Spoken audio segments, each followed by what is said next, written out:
ku soo dhawaada dhageystayaal qaybtii koowaad sheekadii la magac baxday dhimasho ayaan ka xigayna dib ku soo jeclaado. Anisa waa gabar ka soo jeeda qoys ladan hantiya nimca la ugu nimceeyay. Anisa waalidkeeda wuxuu ahaa mid aad u adag mar kastana kontaroola. Waalidka Anisa waxay la jecel yihiin gabadhooda inay heer ka gaarto dhanka waxbarashada sida waalidiinta kale ay u jecel yihiin in ubadkooda uu noqdo kuwo waxbarta mustaqbal wacan leh. Anisa waa gabar eeba qurax ku manaystay indhihii mar ay qabtaan kama daayaan eegmada. waa gabar furfuran bashaasha dabeecad wanaagsan. Anisa waa gabar kaftan badan isla markaana bulshada Soomaaliyeed ee la deegaanka ah ay ku tilmaamaan qof xishood badan. waa gabar dheer ilka siman oo qurxoon leh. doola cadeyskeeda ayaa raggu inta badan saameeya. Anisa waxay wax ka baran jirtay iskuulka Imaam Shaafici ee magaalada Muqdisho. waxay ahayd gabar inta badan la soo doono gaari lagu qaado. waxaa soo dooni jiray aabaheed. waxay ahayd gabar laban dhibna ka muuqan xilli kasta iska faraxsan. Anisa guriga ay degan yihiin waxaa ku batay in habeen kasta uu soo dhaca tuug. markii dambe waxay go'aansadeen in guriga loo yeelo waardiyo si looga nabadgala tuugada caadaystay in ay habeen kasta dhac u geystaan.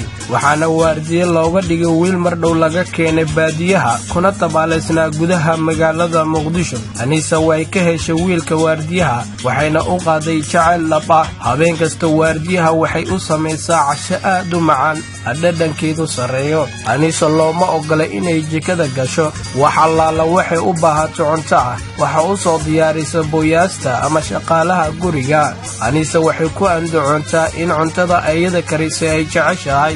waalidka Anisa markasta wuxuu buriyaa ama uu ceeriyaa booyaas kasta oo cunno fiican u karin Anisa. laakiin Anisa waxay u gashaa jikada sidii ku kasban lahayd qalbiga wiilka waardiyaha. uma quurti inuu cuno waxay karisay gabar shaqaale ah.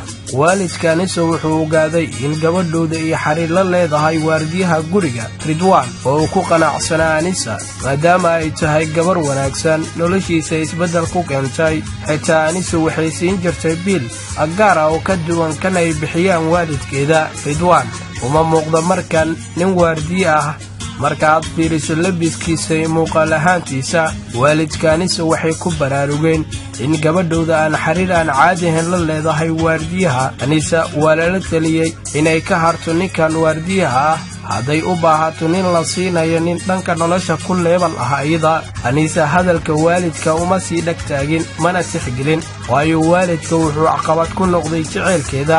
waxayna yasmo iyo quuris ka dhigteen ninka ay jeclaatay. xariirka Anisa iyo Ridwaan wuxuu ahaa mid qarsoon laakiin Anisa waa qof wax jecel. waxaa ku batay fikirka joogtada ah iyo jacaylka ay u qabta Ridwaan wayna yara caatooday. maqalka dhagaha Anisa waxaa ku soo dhacaya erayadan oo dabcan ka turjumayay dhibka markaasi haysta. haddii aad og tahay siday indhahay eegmadaada quraha ugu oynayan waad ilmayn lahay.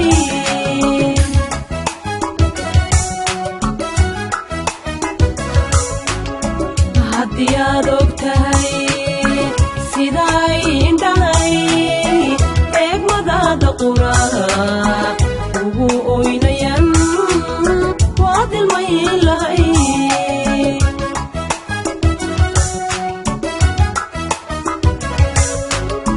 dhaguna oraadiyo erayada macaaniyo ambaqaadka sheekada ugu oomayin kamada musteenadi. waalidka Anisa waxay go'aansadeen in waardiyaha la buriyo si gabadhooda uga nabad gasho wiilka waardiyaha ah. Ridwaan waa laga ceeriyey gurigii uu waardiye ka ahaa. Anisa kuma farxin tilaabada ay qaadeen waalidkeeda waxayna tiri haddii Ridwaan la buriyo aniga guriga waan iskaga tegayaa. talada guriga markasta waxaa iska leh waalidka laakiin waalidka ma lahan qalbiga Anisa. Anisa qalbigeeda waxaa laga hagaa dareenkeeda. Anisa si qarsoodi ayay lacag u siisay Ridwaan waxayna ku tiri iibso moobeel ha ka walwalin lacagta aniga ayaa kugu shubayo markasta igu soo wargeli xaaladaada. Ridwaan markii uu iibsada moobeel isla markiiba waa laga dhacay moobeelka. sidoo kale lacag uu haystay oo aruursan jiray waa laga dhacay. nolosha Ridwaan waxay noqotay mid niyad jab ah.